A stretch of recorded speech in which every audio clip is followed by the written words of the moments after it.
रसोई से सब्जी में तड़के की खुशबू फैल रही थी। बड़े घर की रसोई थी, चमचमाती टाइलें, बड़ी सी गैस स्टोव और बर्तनों की खनक जो रोज की तरह सुबह का संगीत बना रही थी। विजय कुमार लगभग 17 साल का पतला दुबला लड़का चुपचाप चूल्हे के पास खड़ा था।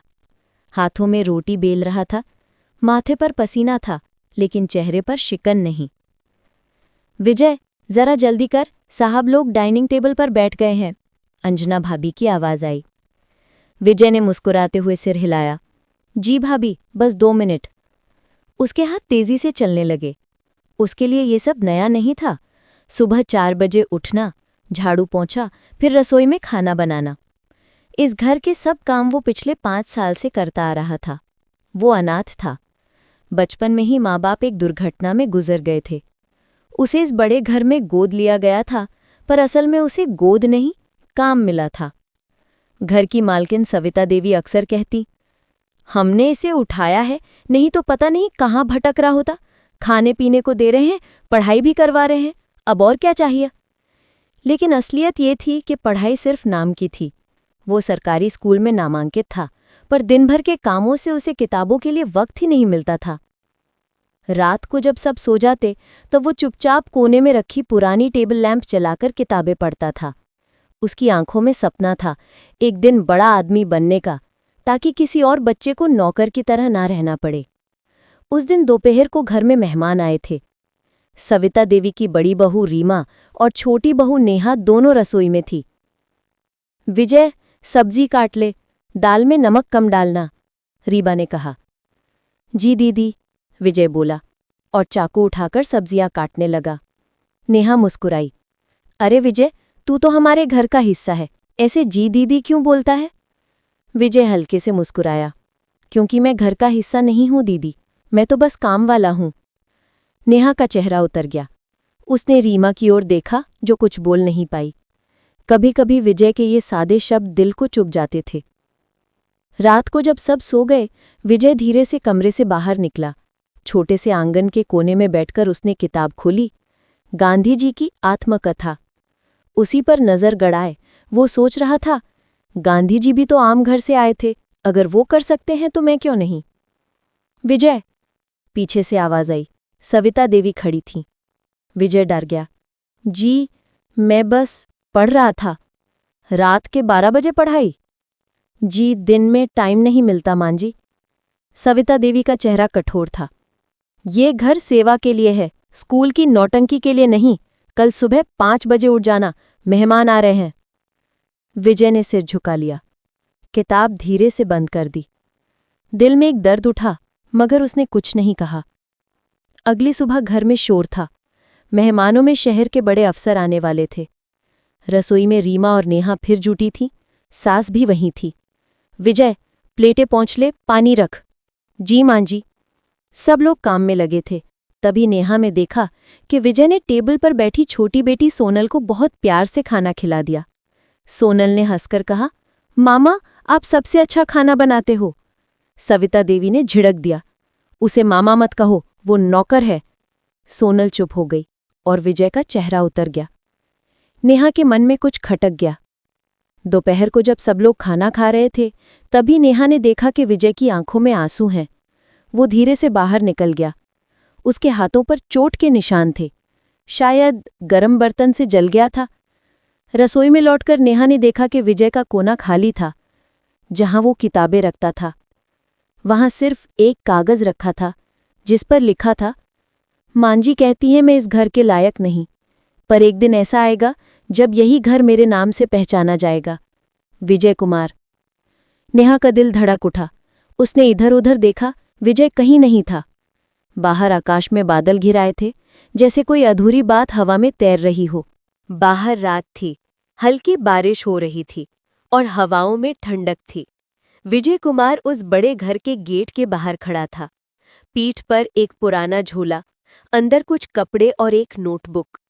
घर की खिड़कियों से आती रोशनी में उसने आखिरी बार पीछे देखा, वही बड़ा घर जहां उसने 5 साल बिताए थे, जहां उसे गोद लिया गया था लेकिन अपनाया कभी नहीं गया था। वो कुछ पल यूं ही खड़ा रहा, फिर सिर झुकाकर आगे बढ़ गया। विजय के कदम लड़खड़ा रहे थे, पैर में चप्पल घिस चुकी थी, पर मन में हिम्मत थी। अब खुद के लिए जीना है, किसी के दया पर नहीं। थोड़ी दूर जाकर उसने सड़क किनारे एक चाय वाले से पूछा, भैया, कोई ऐसा जगह है जहां मैं काम कर सकूं? चाय वाले ने ऊपर से नीचे तक देखा। बेटा, इतनी रात को कहाँ जाएगा? चल बर्तन धो दे, खाना मिल जाएगा। विजय ने मुस्कुराकर कहा, जी भैया, यही चाहिए। उस रात से उसकी नई जिंदगी शुरू हुई, एक नया संघर्ष। सुबह से शाम तक बर्तन धोना, टेबल साफ करना और खाली समय में स्कूल की पुरानी किताबें पढ़ना, ये उसकी दिनचर्या बन गई। चाय वाला रामलाल भैया उसके साथ पिता जैसा व्यवहार करता था। बेटा, तू पढ़ ले, मैं दुकान संभाल लूंगा। विजय को पहली बार किसी ने अपनेपन से बेटा कहा था। रात को वो दुकान बंद होने के बाद कोने में बैठकर पढ़ता। रोज थोड़ा थोड़ा अंग्रेजी सीखता, गणित के सवाल हल करता। एक दिन दुकान पर आने वाले एक बुजुर्ग ग्राहक शर्मा जी ने उसे देखा और पूछा, बेटा, तू बर्तन धोने वाला लगता नहीं, पढ़ाई करता है क्या? विजय झिझकते हुए बोला, जी, स्कूल में था, पर अब सिर्फ अपने दम पर पढ़ना चाहता हूँ। शर्मा जी मुस्कुराकर बोले, तो चल मेरे दफ्तर आ जा, वहां सफाई का काम मिलेगा और पढ़ाई का मौका भी। विजय की आंखें चमक उठी। अब विजय शर्मा जी के दफ्तर में सफाई करता था, पर वहां माहौल अलग था। कोई उसे नौकर नहीं कहता था, सब उसे सम्मान से विजय बुलाते थे। दफ्तर की लाइब्रेरी में उसे पढ़ने की अनुमति मिली। वो ऑफिस के पुराने कंप्यूटर पर टाइप करना सीखने लगा। धीरे धीरे उसकी मेहनत और अनुशासन सबको नजर आने लगा। एक दिन शर्मा जी ने उसे बुलाकर कहा, विजय, तू बहुत ईमानदार और मेहनती है। मैं चाहता हूं तू आगे की पढ़ाई जारी रख, मैं तेरा खर्च उठाऊंगा। विजय की आंखों से आंसू निकल आए। साहब, आपने जो दिया वो मेरे लिए भगवान का वरदान है। दिन में काम और रात में पढ़ाई, यही उसकी दुनिया बन गई थी। 5 साल बीत गए। विजय ने ग्रेजुएशन कर लिया और फिर कंप्यूटर इंजीनियरिंग की पढ़ाई शुरू कर दी।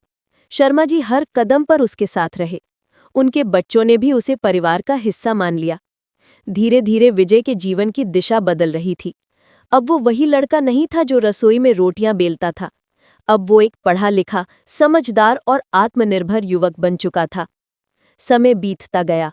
10 साल बाद एक बड़ी कंपनी के ऑफिस के बाहर नाम की प्लेट लगी थी, Vijay Kumar, director, VK tech solutions. वो वही विजय था, वही अनाथ बच्चा। अब उसके पास सब कुछ था, इज्जत, पैसा और पहचान। एक दिन वो अपनी कार में बैठा था जब ड्राइवर बोला, सर, ये वही रास्ता है जहां आपका पुराना घर पड़ता है? विजय ने बाहर झांका। वही पुराना मकान, वही बड़ा गेट, बस अब उसके दरवाजे पर पेंट उतर चुका था। उसके दिल में कुछ हलचल हुई। उसने ड्राइवर से कहा, रुको, मैं जरा अंदर जाता हूं। विजय धीरे धीरे अंदर गया।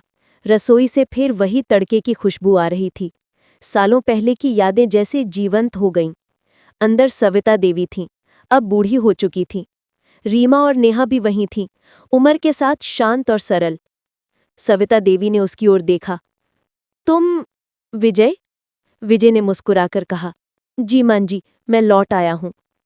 सविता देवी की आंखें भर आईं। बेटा, मुझे माफ कर दे, हमने तुझे पहचानने में देर कर दी। विजय झुक गया और उनके पैर छू लिए।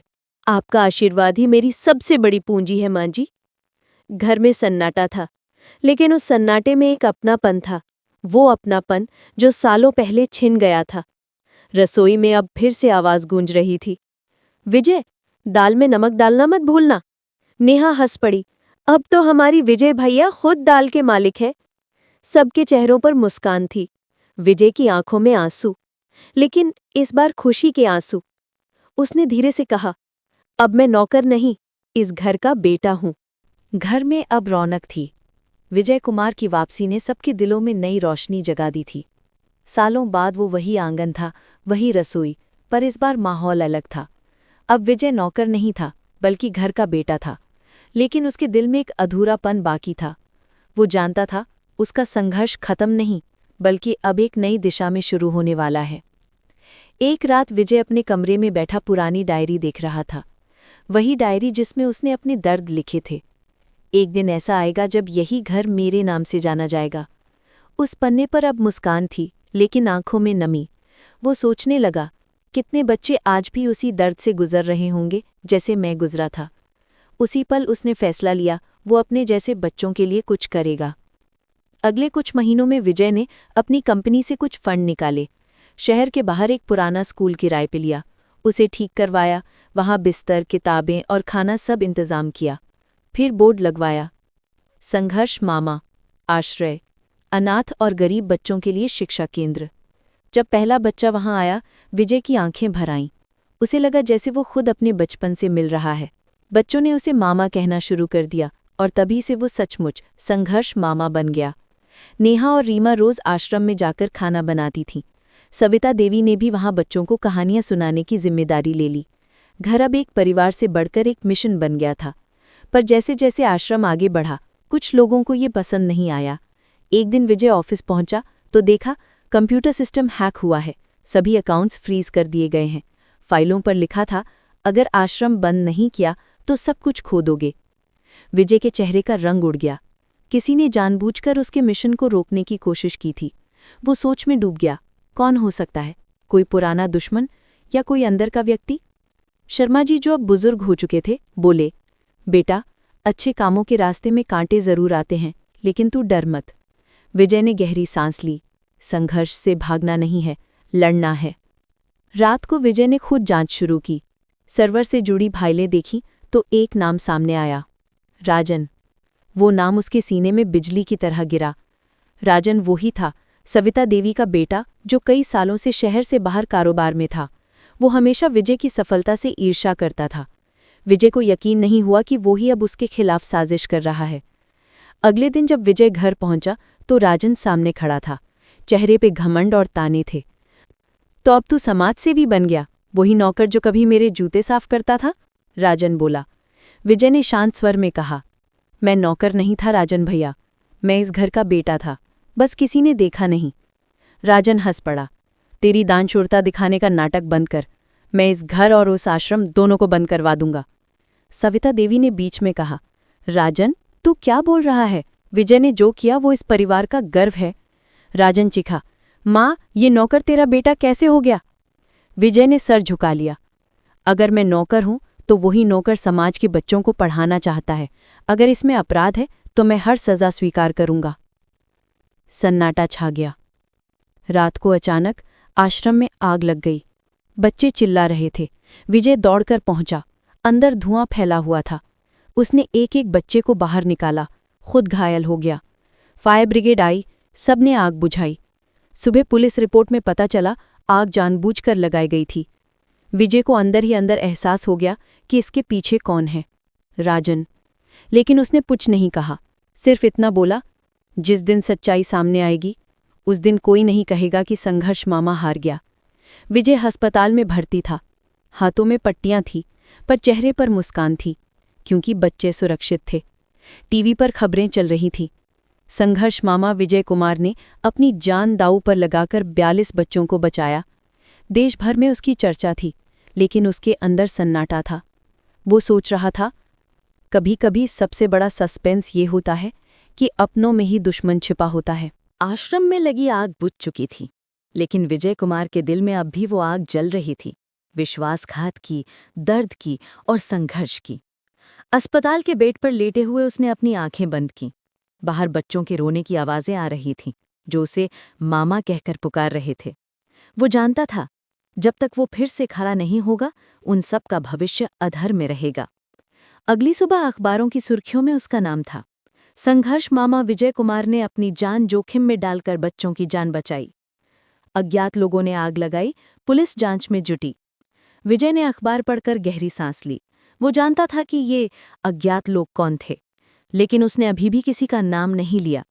उसी समय सविता देवी अस्पताल पहुंची। उनकी आंखें भरी थीं। बेटा, तू ठीक है ना? विजय ने मुस्कुराकर कहा, मैं ठीक हूं मां जी, बस थोड़ा थक गया हूं। रीमा और नेहा भी पीछे खड़ी थी। तीनों के चेहरों पर गर्व और डर दोनों थे, क्योंकि उन्हें भी एहसास था कि इस आग के पीछे राजन का हाथ हो सकता है। उधर राजन घर में बैठा अपने वकील से बात कर रहा था। वो सोचता है कि हीरो बन गया, अब देखो मैं क्या करता हूं। उसने मीडिया में झूठी खबर फैलवाई कि विजय ने बीमा के पैसे के लिए खुद आग लगवाई। टीवी चैनलों पर डिबेट शुरू हो गई। क्या संघर्ष मामा ने बच्चों की आड़ में पैसे कमाए? लोगों की राय बंटने लगी। जो कल तक विजय के समर्थक थे, आज संदेह में थे। पुलिस ने विजय को नोटिस भेजा, आपसे पूछताछ करनी है। वो पुलिस स्टेशन पहुंचा। इंस्पेक्टर बोला, विजय जी, कुछ लोगों ने बयान दिया है कि आपने आश्रम के फंड में हेराफेरी की है। विजय शांत था। अगर मैं दोषी हूं तो आप मेरे बैंक अकाउंट चेक कीजिए। इंस्पेक्टर ने कहा, हम करेंगे, लेकिन सच्चाई सामने आने तक आपको आश्रम से दूर रहना होगा। विजय के कदम भारी हो गए। वो जगह जहां उसने अपने जीवन का सपना जिया था, अब उसी जगह से उसे दूर कर दिया गया था। रात को घर लौटकर विजय बालकनी में बैठा था। बारिश हो रही थी। नीचे सड़क पर पानी बह रहा था, जैसे वक्त सब कुछ बहा ले जा रहा हो। तभी नेहा आई और बोली, भैया, सब लोग आपकी बुराई कर रहे हैं, पर हम जानते हैं आप निर्दोष हैं। विजय ने हल्की मुस्कान दी। नेहा, सच्चाई को साबित होने में वक्त लगता है, पर जब वो सामने आती है तो सबसे बड़ा झूठ भी झुक जाता है। सविता देवी पीछे खड़ी थी। बेटा, अगर राजन ने ये सब किया है तो वो मेरा बेटा नहीं रहा। विजय ने उनका हाथ थाम लिया। नहीं मां जी, बेटा कभी पराया नहीं होता, बस रास्ता भटक जाता है। नेहा ने चुपचाप जांच शुरू की। उसने राजन के अकाउंटेंट से बात की। कुछ फाइलें गुम थीं, जिनमें आश्रम के डोनेशन का हिसाब था। वो फाइलें राजन के कंप्यूटर में छिपी थीं। नेहा ने सबूत जुटाने की ठान ली। रात को जब राजन ऑफिस से बाहर गया, वो चुपके से वहां पहुंची। उसने पेन ड्राइव में डेटा कॉपी किया और जो उसने देखा कुछ चौंकाने वाला था। राजन ने आश्रम के नाम से लाखों रुपए अपने खाते में ट्रांसफर किए थे। अगले दिन सुबह नेहा पुलिस स्टेशन पहुंची और सबूत सौंपे। इंस्पेक्टर ने तुरंत जांच की दिशा बदल दी। राजन को नोटिस भेजा गया।